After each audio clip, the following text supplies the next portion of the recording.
Hal-hazırda Arkansas ştatının Kapitolundayıq. Kapitol demək, hökumət evi deməkdir.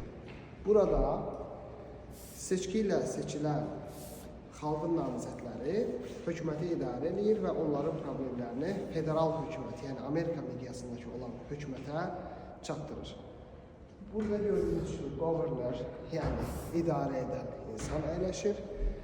Qarşı tərəfdə governor Sarah Sanders otağı var. Maraqlıdır ki, burada hökumət evləri tamamilə xalqın ziyarətinə açıqdır. Yəni, xalqın nümayəndələri, əhali, turistlər gəlir. Burada pulsuz bir formada, ödənişsiz bir şəkildə hökumət evini ziyarət edir, prosesləri izləyə bilir. İnsanlar orada öz fəaliyyətindədir. Əlbəttə ki, bütün otaqlara girmək olmur, amma otaqların bir çoxuna rahatlıqla girmək və vəziyyəti orada görmək olur. Yəni, burada xalqla hökumət arasındakı yaxınlığı simvolikləşdirən binalardır bu binalar.